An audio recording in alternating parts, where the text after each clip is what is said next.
What's going on, people? It's your boy Jeff here. Oh, I almost stole an Element Gold introduction. Been watching too many streamers and streams and YouTubers, and I keep subconsciously stealing all their intros. But I figured today there's some more I wanted to talk about when it came to conspiracies and like people, right? So I just woke up. By the way.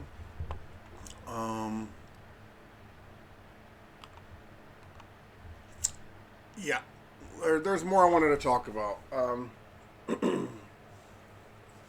But first, I wanted to say I'm still kind of on the fence about what to do with the video side of this content. Right now, I record a video, and it might be if there's no video, like if there's no gameplay or anything, then it's like 200 megabytes. But if I want to change, the screen or whatever that's on the video, I have to render. I have to edit the video and render it, which takes like 2 hours, and makes the file size, 400 megabytes. It's kind of crazy. If I do video game footage, I have to render it because I need to reduce the file size because, like what do we got here? Oh, I don't have the originals anymore. One of these episodes was like 4.5 gigs, right? It's kind of too big to upload. So, still trying to work on all that. What I think I'm going to do from now on is probably just have like a screen like GIMP or something up the whole time.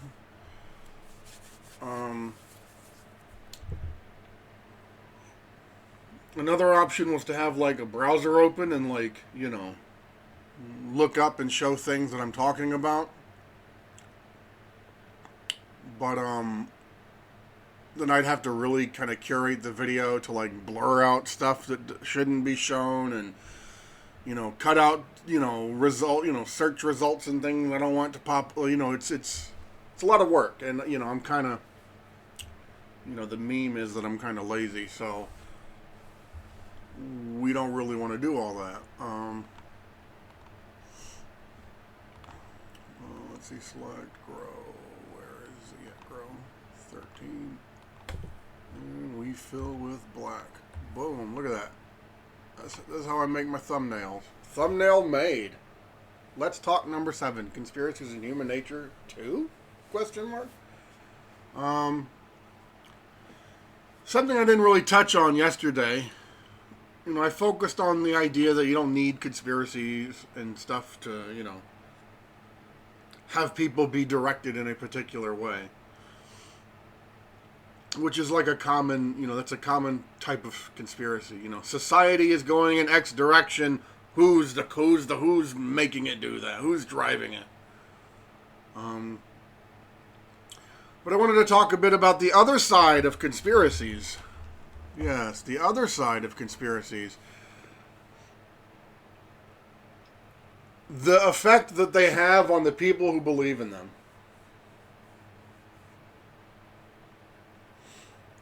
I've been part... Should I say the name or not? We'll leave the name out. I've been a part of a religious organization for quite some time. And one of the things I notice is that a lot of times the drive to do things or to get things done, like especially as it pertains to outreach and dealing with the, other Muslims or, just people in general, is that there's a certain unwillingness to do it. Now, it's not everybody, because some people are going to know what organization I'm talking about. But yeah, all right, I'll be nice. Not everybody is like that, but a lot of people, in my experience, are. And coincidentally, a lot of those same people are also big kind of believers in conspiracy theories. Of the conspiracy theories of the type where it's like, oh, there's, some big group controlling everything. They're not going to let us do anything. We're living in, 1984, right? And it kind of just made me think, is there a connection? What's the connection? And I think there is. I think the main kind of detriment that one has if one spends a lot of time believing in like conspiracies and this idea that everybody's out to get them is that you don't act because you believe that there's no point, that the man or whoever is going to come along and is going to shut you down. He's going to shut you down, folks. At least that's the belief. But then I would think about it and I would go, okay, they're going to shut us down if we, spread Islam too much, or if we, do certain things. Presumably because they don't want Islam being spread. Like it's the Dajjal welcoming committee, right? And it's like, if that's the case, that the government or whoever is out there doesn't want the truth about Islam to be spread, then why is the organization that I was a part of allowed to exist in the first place?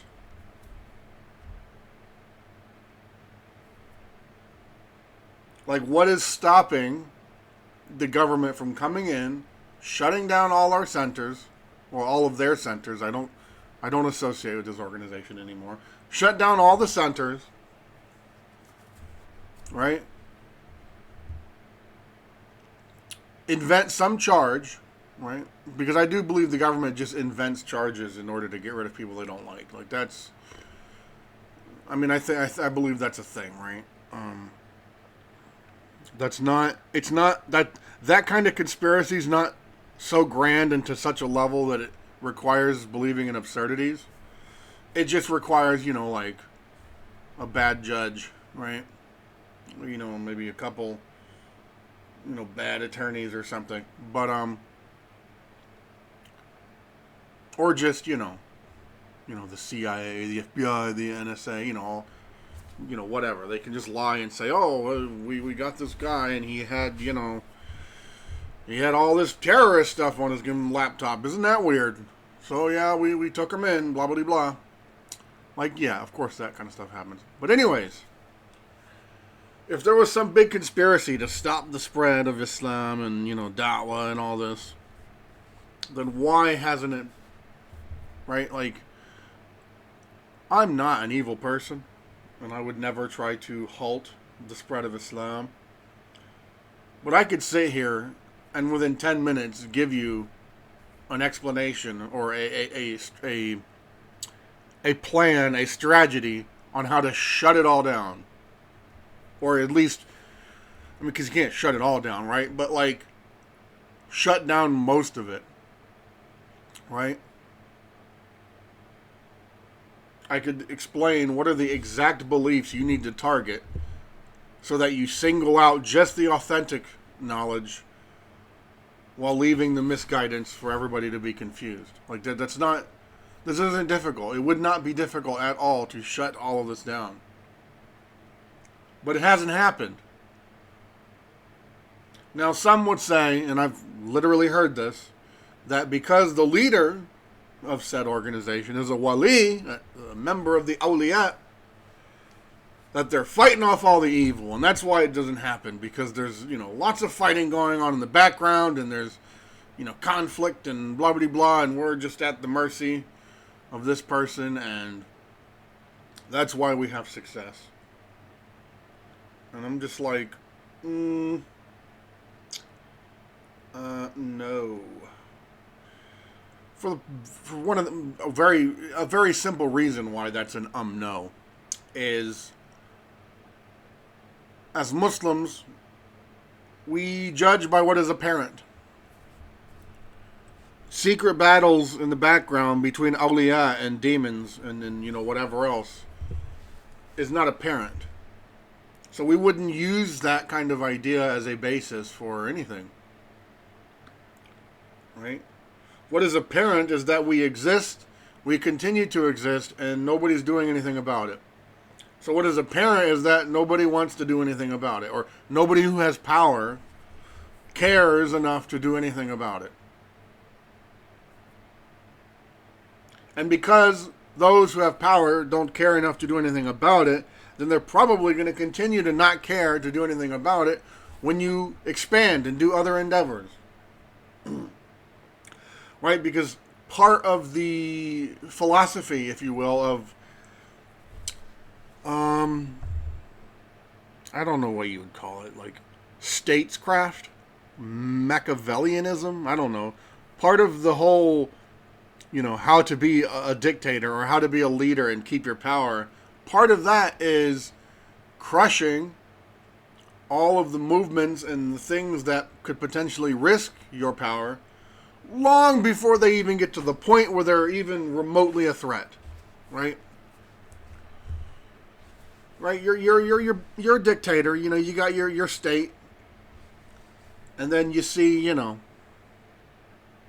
there's this university with a chess club, but for some reason, these chess club members, they all like to wear red, right? And they like to talk about the bourgeoisie and the proletariat. And before they even get any, there's 10 members, 15 members. Before they even get anywhere remotely near having the number of people to actually make a difference, you eliminate them. That's what you do as a dictator. You go, no, bruh. No, you ain't. No. We're going to have to cap that right here, right now. Off top, know what I'm saying? Yeah, man. Yeah, you don't let that shit fly. Right? Like that's how governments function, right? Now they may not all go that extreme that they're going to wipe out a chess club, but the point is you wipe out or you deal with problems long before they have a chance to become a problem. Right? So when taken into all this context, it's like, to me, what's the danger in doing more and acting more, right? I don't think somebody's going to come out of the woodwork and try to shut you down, right? But if you consistently believe in these kinds of conspiracies, then my theory is you're going to be unwilling to act. You're not going to want to act. You're not going to want to do anything. So, ما شاء الله كان وما لم يشاء لم يكن. It is what it is, right?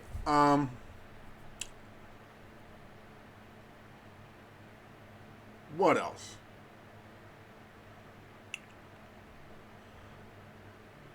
MashaAllah. Oh, is there anything else I wanted to cover? This might actually be a short episode. 14 minutes is kind of short, though. I don't know if I want to be that short.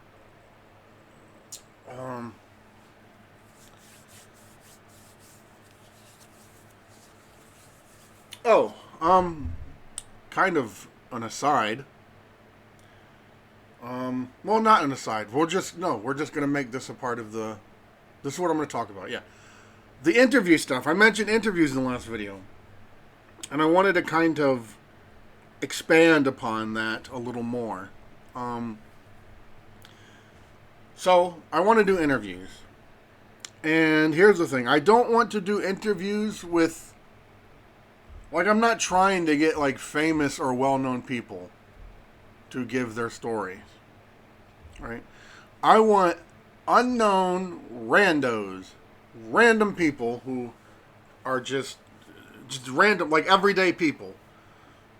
Again, I'm still working on the thesis of this channel, but so far, the one point I really like and that I want to keep is the casualness. I really don't want any kind of like formality or, I mean, you could say professionalism, but that's not quite accurate because I do want to improve my audio and video skills, right? But the formatting, I want it to remain off the cuff, unpracticed. You know, I've considered giving myself bullet points, but I want to continue on without, just for a little bit. You know, just to work, because I think I'm going off on a tangent, but you know what? That's fine. I think talking off the cuff like this, unprepared, continuously, helps you develop a skill to talk, right? Like, I don't know what you would call it, but like it's a skill, right? So that after, you know, a year or whatever of doing it, you could talk about a lot of things consistently, off the cuff, off the top of your head, no preparation, and you can cover all of the things you need to cover, right? So I like the casual, like, nature. And I want to interview regular people, right? Because I want to interview people who you, listener, may find yourself talking to, right? You're not going to find yourself talking to, like, who's a name I could throw out? Like, Barack Obama, all right? You're not going to find yourself talking to Barack Obama. And I'm probably never going to find myself interviewing him, but you're never going to find yourself talking to him. So why would I interview him? Like, it's not related. Like, it's not in line with the thesis of this channel, right? But you might find yourself talking to my friend Abdullah, or Brandon, or Yasmin, or Huda, or who else? Everybody who's listening to this, who knows me, is going to be like, man, you're just listing off all your friends' names. Mustafa. Yeah, some of the people are going to be my friends at first, because that's, you know. But you might just run into these, like, regular people, right? Or people like them. And so by getting their stories and seeing how interesting and how unique and how, you know, varied their backgrounds and experiences are, it might lead to you, listener, when you go out and you converse with people in the world, to, you know, have a better perspective or framework on, you know, or I don't know what the word is. I can't think of it right now, but it might help, right? Because, again, part of my thesis is that people do not communicate very well, and they do not have, because they do not have an accurate, you know, framework to navigate, you know, in-person communications. And I'm talking about, like, you know, the current generation and maybe the previous generation. You know, those who grew up with cell phones in their hands. Those who are growing up now, like, you know, 15-year-olds now. Like, if someone's 15 now, that means they were born in, what, 2008? It's like, I couldn't imagine that being my childhood from 2008 till now. And, like, having a phone since I was, you know, 4. Yeah, like, there's no way you're going to really have a good understanding of how to communicate with people in person. Like, even if you have experience doing it, it's all going to be within the context of, like, the digital, you know, framework, if you will. At least that's my theory, my hypothesis. Um,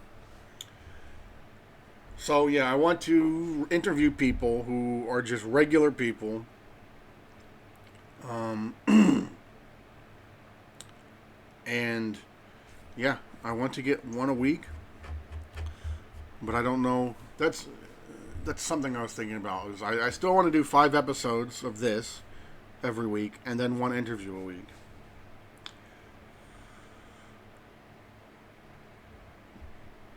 But I don't know. We'll see. I mean, I've managed it so far. I mean, this is the 7th episode. I did miss Friday, but that's because I was doing a lot Friday. Alhamdulillah, Friday I got to help move tiles that are going to be used in a wudu station, which is really good, because what that means is anytime somebody goes into that station to make wudu, ablution, I'll get reward. So long after I'm long gone, and that center is still running and people are still coming to perform salah and make wudu, I'm going to continue getting reward. It's great.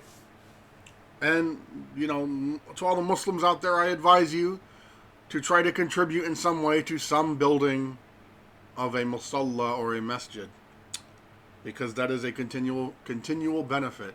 Even if it's like just you placed a tile, or like, you know, you put a door up. Like, it's even something small. If it's going to be used, then you're going to get benefit. But anyways, yeah. So the first interviewee I've got up is a brother from Gambia. I'll let him tell his story, but he's from Gambia, moved to Russia.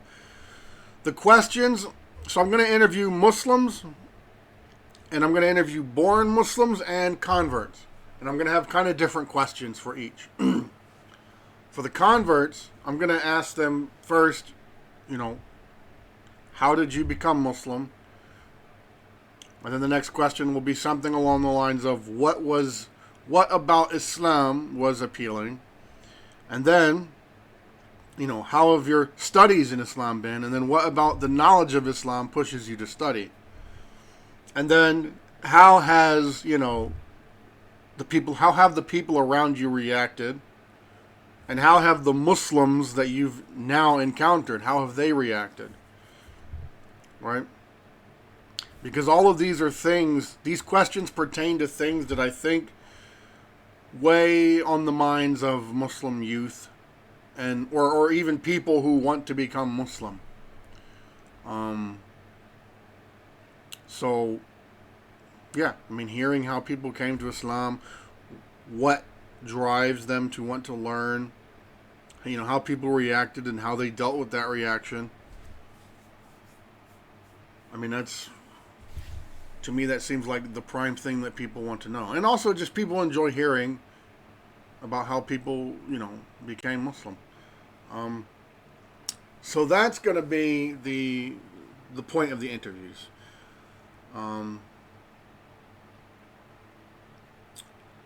Let's see, a bit more housework. I don't know, I think that's it. Today was an awkward day because the topic was split. Which is kind of one of the things where it's like, maybe you should get some bullet points, my guy. Because once I can think of the topic, then I can just continue talking about it. So I might adopt some bullet points. We'll see.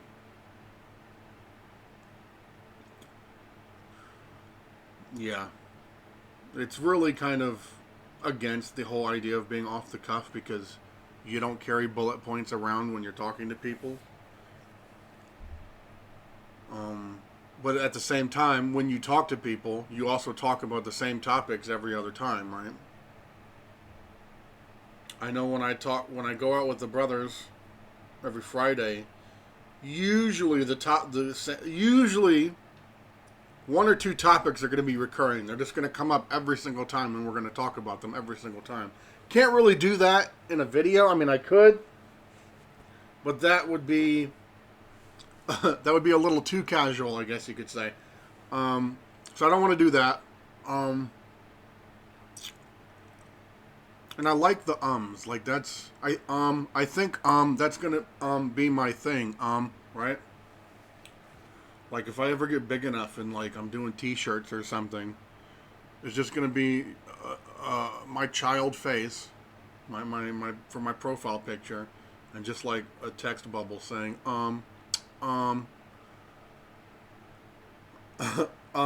yeah. Anyways.